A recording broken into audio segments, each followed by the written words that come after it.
หลักการที่ควรรู้เกี่ยวกับหมู่ของสัญญาพระองค์ทรงกล่าวว่าพวกเธอพึงรู้จักมันพึงรู้จักเหตุเกิดต้นกำเนิดสัญญานั้นพึงรู้ความต่างกันและพึงรู้ให้ถึงความดับแห่งสัญญานั้น6 ประการคือรูปงามเสียงกลิ่นรสและความสัมผัสและธรรมารมณ์ขอถวายความนอบน้อมแด่พระรัตนตรัยมีพระพุทธเจ้าเป็นต้นขอถวายความเคารพพระมหาเถระพระเถรานุเถระเจ้าคณะพระสังฆาธิการทั่วโลกมีพระเดชพระคุณพระธรรมเสนาบดีรองเจ้าคณะขอไปเจ้าคณะภาค7วัดพระธาตุดอยสุเทพเป็นต้น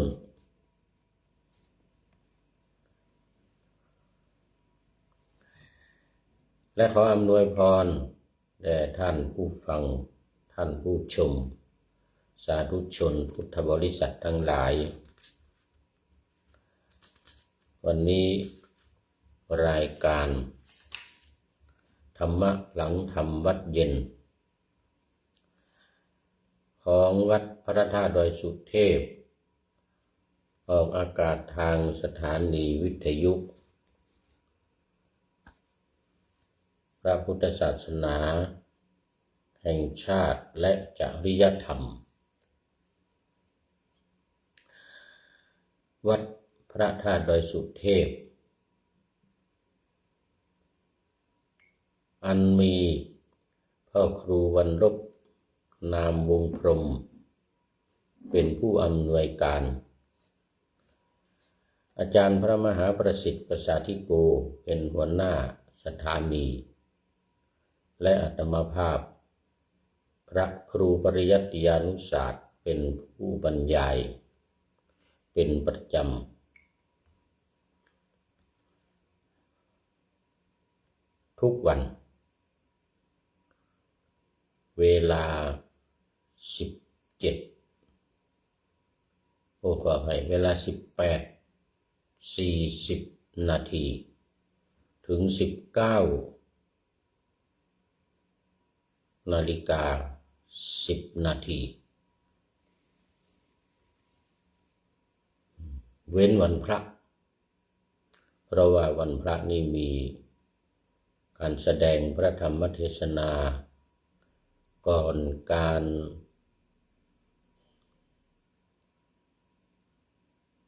ทำวัดเย็นและสวดมนต์ประมาณ30 นาทีดังนั้นก็จึงหมดเวลาพอดี ไม่ต้องบรรยายทางวิทยุ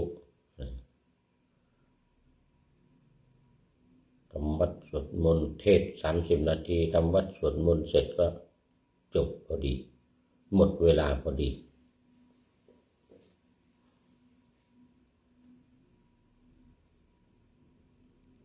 19:10 นาทีหรือถึง15 นาทีโดยประมาณ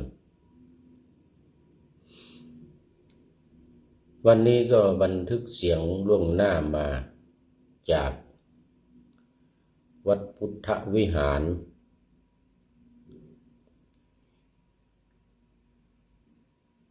เมือง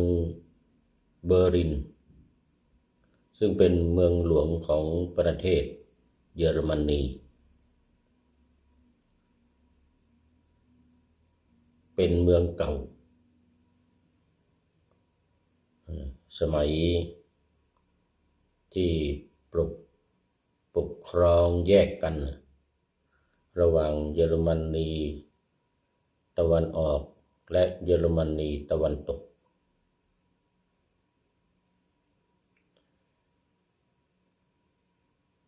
เพิ่งมารวมกันที่รู้จักกันดีว่ากำแพงเมืองเบอร์ลินล่มสลาย หลังสงครามเย็นคือมันมีสงครามร้อนกับสงครามเย็นนะสงครามร้อนนั่นก็คือการยิงกันใช้อาวุธใช้ปืนใช้จัดลวดขีปนาวุธตลอดถึงอาวุธนิวเคลียร์หรือระเบิดปรมาณูที่ลงประเทศญี่ปุ่น2 ลูกที่งานาซากิ1 ลูกแล้วก็ที่ฮิโรชิมา1 ลูกคนตายไป600,000ที่ละ300,000ที่ละ300,000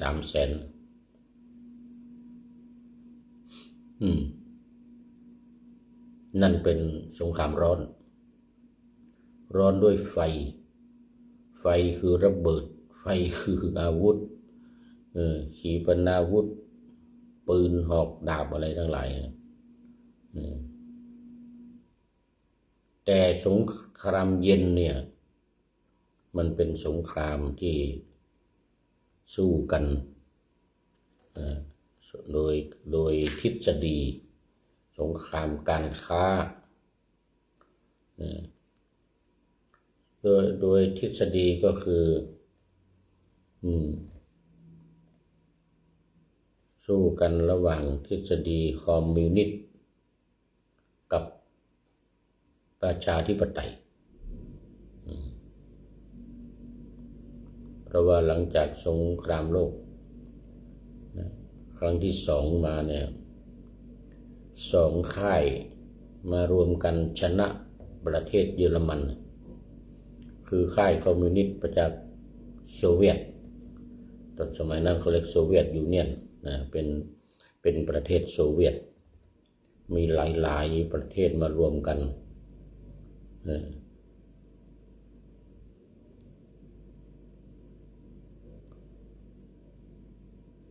แล้วก็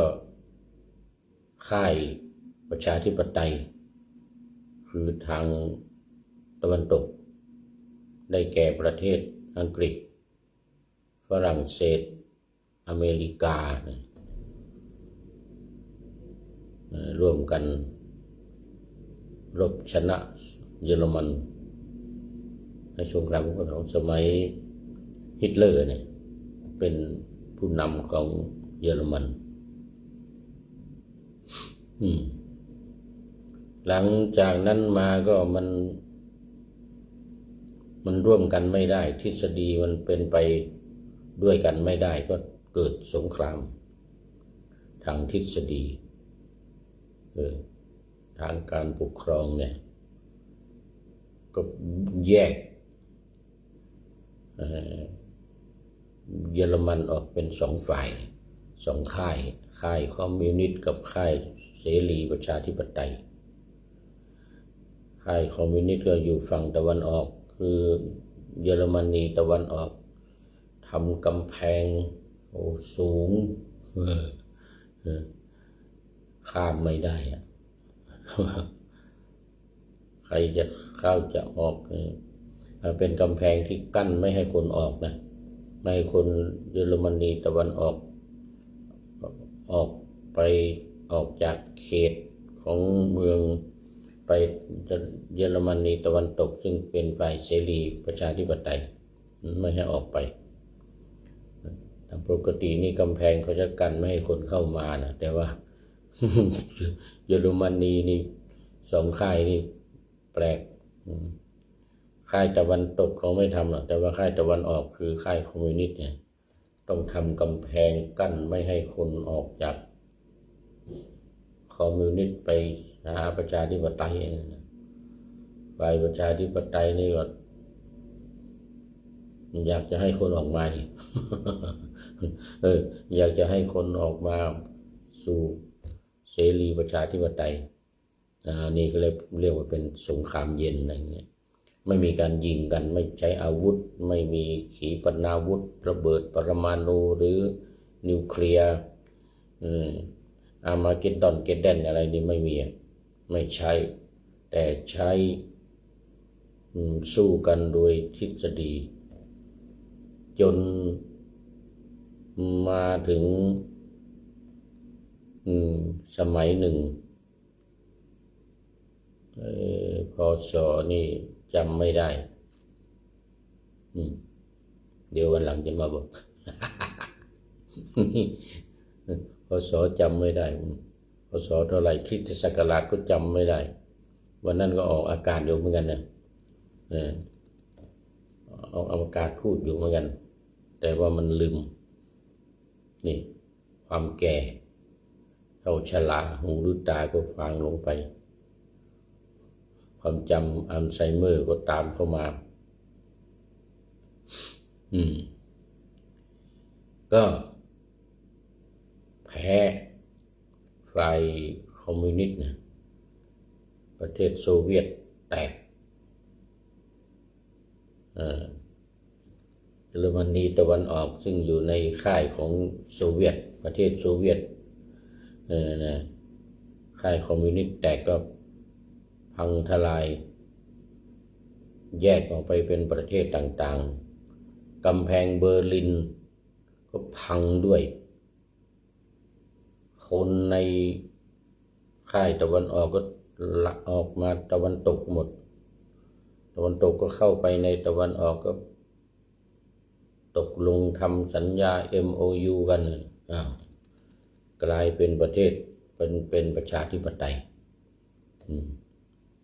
มีการเลือกตั้งเป็นประชาธิปไตยแล้วนี่ก็มีการเลือกตั้งเลยนี่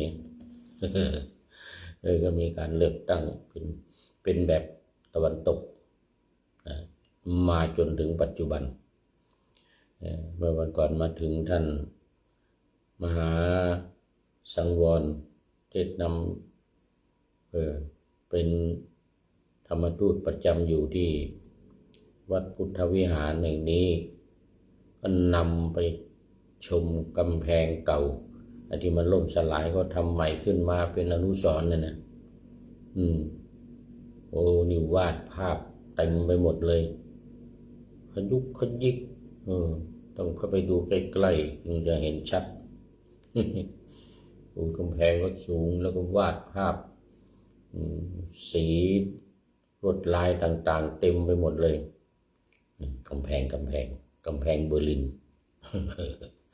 แล้วเราก็ไปดูรัฐเฮาส์นะครับรัฐสภาสีแดงของเยอรมันในสมัยเก่าตัวนี้ก็ยังใช้อยู่ไปดูประตูเบอร์ลินประตูเมืองประตูสมัยเก่าที่ทำเข้าออกระหว่างเบอร์ลินตะวันออกกับเบอร์ลินตะวันตกคนที่จะออกไปได้หรือจะเข้ามาได้ต้องได้รับการอนุญาตควบคุมดูแลนั้นสงครามเย็นก็จบสงครามเย็นจบก็มาเป็นประชาธิปไตยเพราะค่ายคอมมิวนิสต์แพ้เหลือแต่ประเทศรัสเซียประเทศเดียว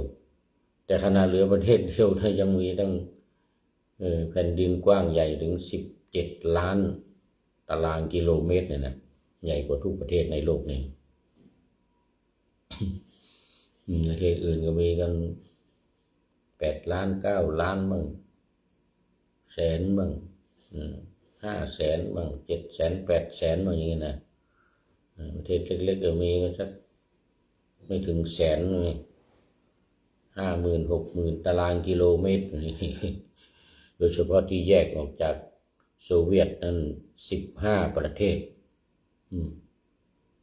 มียูเครนนี่เป็นต้นเลยยูเครน โปแลนด์อะไรอีกนะยูเครนโปแลนด์นี่แหละแถวลิทัวเนียลัตเวียเอสโตเนียฟินแลนด์เดนมาร์กเรียงรายกันในแถบทะเลบอลติกลงมาทะเลดำแถวยูเครนไครเมียพวกนี้ตอนนี้รัสเซียควบคุมไครเมียไปเป็นของตัวเองแหละแล้วก็มีสู้รบกันอยู่ในยูเครนปัจจุบันเนี่ยรัสเซียก็จะเอาหมดแต่ว่ามันยังไม่ได้ยังรบไม่ชนะได้อยู่4 ลับ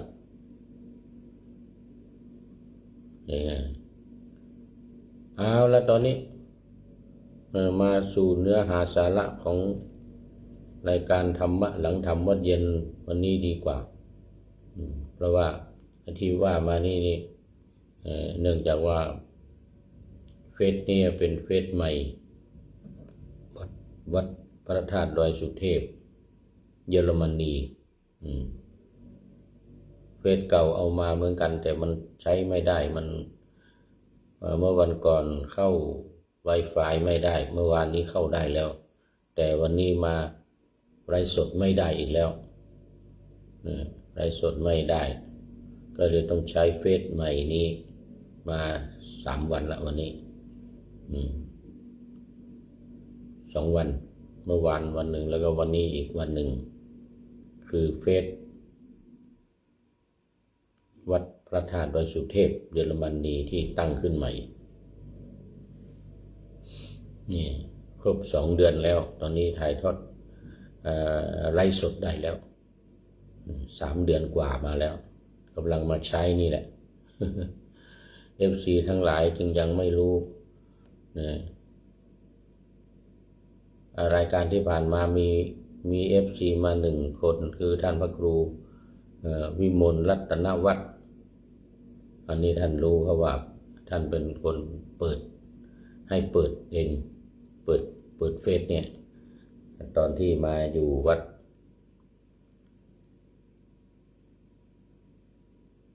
พระธาตุดอยสุเทพครั้งแรกเมื่อเดือนมกราเนี่ยนะก็เปิดเฟซนี้มาเขาก็ต้องให้มันครบ60 วัน ตอนนี้เกินละแต่ยังไม่เคยไลฟ์สดเลยเรามาไลฟ์ตอนนี้ก็จึงไม่มีใครรู้FC ทั้งหลายยังไม่รู้ตอนนี้มีแต่ท่านพระครูวิมลรัตนวัฒน์วัดพวกช้างหลวงวิโจเคยอยู่ร่วมกันเคยเปิดเฟซนี้ ต้องขออภัยเฟซสวัยเทพบุญหรือพระครูปริยัติยานุศาสตร์ทั้ง2 อันนั้นก็ลืมเอามาด้วยเฟซของพระครูปริยัติยานุศาสตร์อยู่ในเครื่อง iPhone ไม่ได้เอามาลืมไป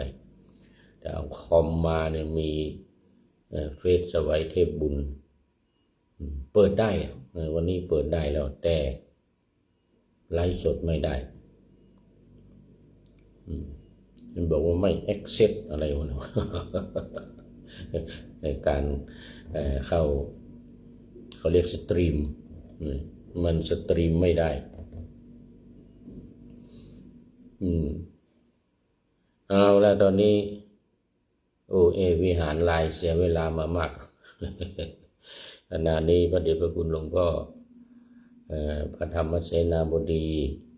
เจ้าคณะภาค 7เจ้าวาดวัดพระธาตุดอยสุเทพกำลังน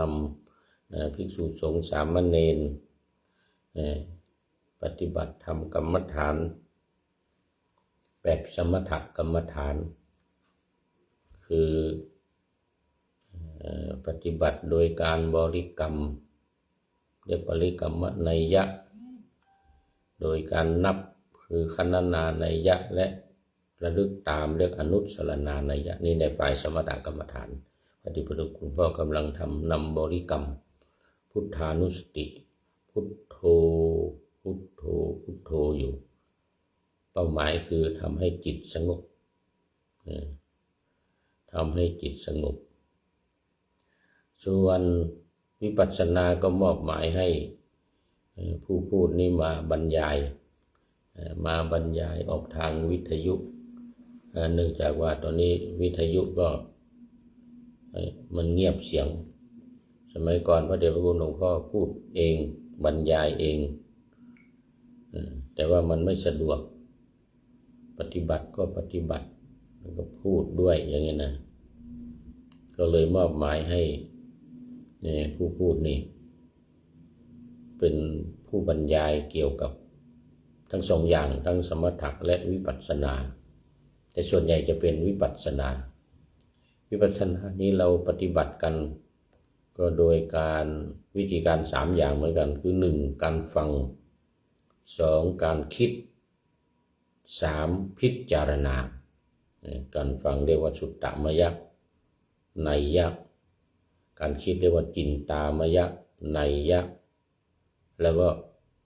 การพิจารณาเรียกว่าภาวนามยนัยยะคือวิธีการให้สำเร็จเป็นวิปัสสนาให้เกิดปัญญาให้รู้แจ้งเห็นจริงตามศัพท์ว่าวิปัสสนานะวิปัสสนาแปลว่าเห็นแจ้งแปลว่าเห็นแจ้งก็คือรู้แจ้งเห็นจริงและได้บรรลุสามารถเกิดปัญญาญาณแล้วเอาปัญญาเนี่ยเป็นอาวุธในการไปละสังโยชน์10ประการมีสักกายทิฏฐิเป็นต้นอวิชชาเป็นที่สุดนะเหมือนกับที่กำลังนำปฏิบัติอยู่ขณะนี้ท่านผู้ฟังที่ฟังอยู่ทางบ้านหรือฟังทาง Facebook Live วัดพระธาตุดอยสุเทพเยอรมนีนี่อยู่เนี่ยเป็นการปฏิบัติวิปัสสนาโดยการฟังผู้พูดนี่ก็ปฏิบัติไปด้วยคือพูดไปด้วยฟังไปด้วยพูดเสียงดังฟังทางหูตัวเองนี่ฟังการพูด แล้วพิจารณาด้วยทฤษฎีหรืออารมณ์ของวิปัสสนา73ข้อดังนี่อย่างตอนนี้อยู่ในข้อที่1หมวดที่1ขอไปข้อที่3หมวดที่1นี่ก็มี5คือขันธ์5รูปเวทนาสัญญาสังขารวิญญาณรูปว่าไปแล้วเวทนาว่าไปแล้วตอนนี้อยู่ในสัญญาตามที่ปะหน้าธรรมะไว้ว่าหลักการที่ควรรู้เกี่ยวกับหมู่ของสัญญาพระองค์ทรงกล่าวว่าพวกเธอพึงรู้จักมันนี่ก็คือสัญญานะพึงรู้จักเหตุเกิดต้นกำเนิดสัญญานั้นรู้จักเหตุเกิดของมันด้วยพึงรู้ความต่างกันและพึงรู้ให้ถึงความดับแห่งสัญญานั้น6ประการคือรูปงามเสียงกลิ่นรสและความสัมผัสและธรรมารมณ์นะคือจะต้องรู้เกี่ยวกับรูปเสียงกลิ่นรสสัมผัสและธรรมารมณ์6อย่างนี้เขาเรียกว่าเป็นอารมณ์ของวิปัสสนาที่อยู่ในหมวดขันธ์5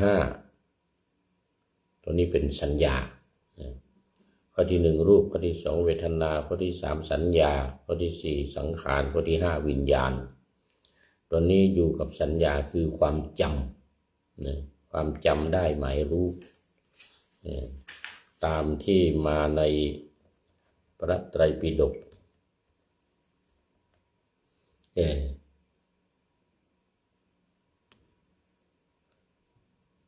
ชักกนิบาตอังคุตรนิกายพระสุตตันตปิฎกเล่มที่22 หน้าที่462ถึง63ถึง63ข้อที่334นี่ข้อที่334หัวข้อว่าหลักที่ควรรู้เกี่ยวกับสัญญาตามในใจความที่มาในชักกนิบาตอังคุตรนิกายพระสุตตันตปิฎกนี่ฉบับสยามรัฐนะหนังสือพุทธวจนะนำมาลงไว้เกี่ยวกับการปฏิบัติสมถะและวิปัสสนาขอบคุณทีมงานพุทธวจนะของด้านอาจารย์คึกฤทธิ์ไว้ณที่นี่ด้วยใจความก็คือภิกษุทั้งหลายข้อที่เรากล่าวว่าเธอทั้งหลายพึงรู้จักสัญญาพึงรู้จักเหตุเกิดแห่งสัญญาพึงรู้จักความแตกต่างกันแห่งสัญญาพึงรู้จักวิบากแห่งสัญญาพึงรู้จักความดับแห่งสัญญาพึงรู้จักข้อปฏิบัติให้ถึงความดับแห่งสัญญาดังนี้นั้นเราอาศัยอะไรกล่าวภิกษุทั้งหลายสัญญา6ประการนี้คือ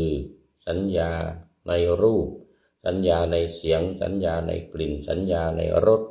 สัญญาในโผฏฐัพพะและสัญญาในธรรมคือความคิดเนี่ยสัญญาในธรรมนี้ก็คือความคิดเพราะฉะนั้น6อย่างเนี่ยเขาเรียกว่าอินทรีย์นะคนจริงนะเขาเรียกอินทรีย์6เป็นความรู้ที่สำคัญเกี่ยวกับสัญญาความจำเนี่ยมันจำผ่านทางไหนจำอะไรบ้างดูไหนเวลาเดี๋ยวจะหมดเวลาใช่แล้วมั้งเนี่ยโอ้เรายังเดินอีกนิดหน่อย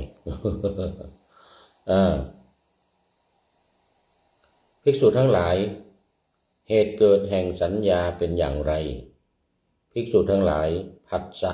เป็นเหตุเกิดแห่งสัญญาคือความสัมผัสความถูกต้องเรียกว่าผัสสะโดยเฉพาะมันจะอยู่ในข้อที่5ของอินทรีย์ทั้ง6คือผัสสะจะมีภายในคือตาหูจมูกลิ้นกายและใจใช่ไหมแล้วคู่ของมันที่จะเกิดกับตาหูจมูกลิ้นกายใจนี่ก็คือรูปเกิดทางตาเสียงทางหูกลิ่นทางจมูกรสทางลิ้นกายสัมผัสนี่เกิดทางกายคือสิ่งที่มาสัมผัสเราเรียกว่าผัสและเรียกว่าโผฏฐัพพะนี่คือสิ่งของที่มาถูกต้องร่างกายเราเช่นความร้อนความอ่อนความแข็งความร้อนความเย็นความอุ่นเลยนะลมที่พัดมานี่ก็ถือว่าเป็นสิ่งที่มากระทบกายเราความแข็งสิ่งของต่างๆมีไม้มีเหล็กเป็นต้นความอ่อนก็คือสิ่งที่มากระทบตัวเราทางเนื้อทางหนังของเราเช่นกามารมณ์จากผู้หญิงความอ่อนความนุ่มถูกเนื้อหนังของเราสัมผัสกันอันนี้เรียกว่าผัสสะอันนี้เป็นสาเหตุเป็นต้นเหตุที่เกิดแห่งสัญญาพอมาสัมผัสปุ๊บเราก็จำได้ว่านี่เป็นอะไรแล้วต่อไปอีกหลายวันก็จำได้ว่าได้สัมผัสอะไรมาเสียงหรือกลิ่นหรือรสหรืออะไรนี่เป็นการสัมผัสเป็นต้นเหตุภิกษุทั้งหลายก็ความเหตุเกิด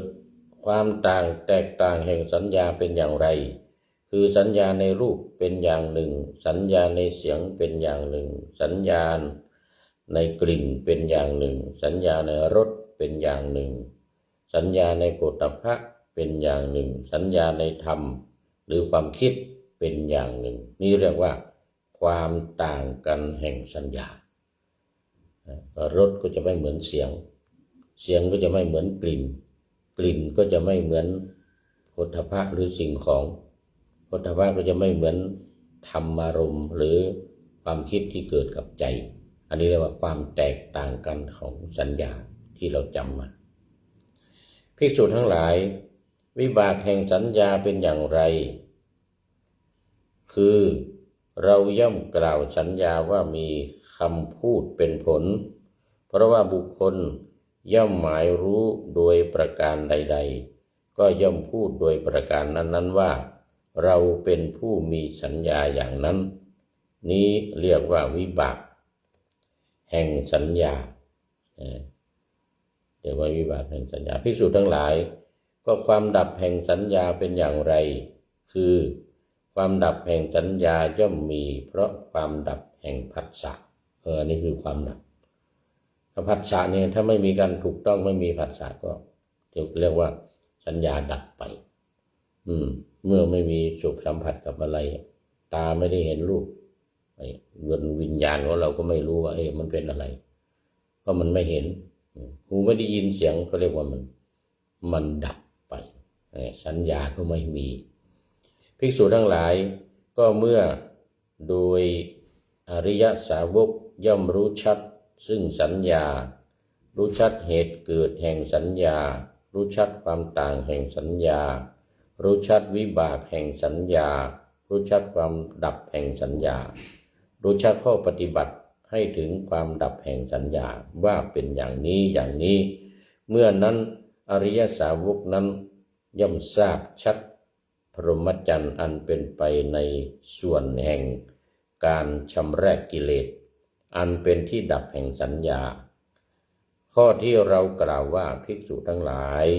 เธอทั้งหลายพึงรู้จักสัญญาพึงรู้จักเหตุเกิดแห่งสัญญาพึงรู้ความต่างกันแห่งสัญญาพึงรู้จักวิบากแห่งสัญญาพึงรู้จักความดับแห่งสัญญาพึงรู้จักข้อปฏิบัติให้ถึงความดับแห่งสัญญาดังนี้นั้นเราอาศัยข้อนี้กล่าวแล้วก็คืออาศัยความแตกต่างกันดังที่กล่าวมาแล้วนั้นมากล่าวแล้ววันนี้หมดเวลาดูไปดูมาหมดเวลาเรื่องของสัญญาความหลักการสำคัญเกี่ยวกับสัญญาก็ฝากไว้เป็นข้อคิดแก่ท่านทั้งหลายในขณะที่เราปฏิบัติวิปัสสนาคือให้รู้แจ้งให้เห็นจริงวันนี้เกี่ยวกับสัญญาทั้งเหตุเกิดทั้งความดับของสัญญาก็ขออำลาพรากจากผู้ชมฟังที่เดินยืนนั่งนอนฟังทั้งหลายขอให้มีความสุขใจและกายสดชื่นสบายไปตลอดกาลนำเอาธรรมะไปปฏิบัติเพื่อให้กำจัดทุกข์ใหญ่ภัยผ่านพ้นเกิดตายในวัฏสงสารบรรลุนิพพานทุกท่านกันเถิดขอเจริญพร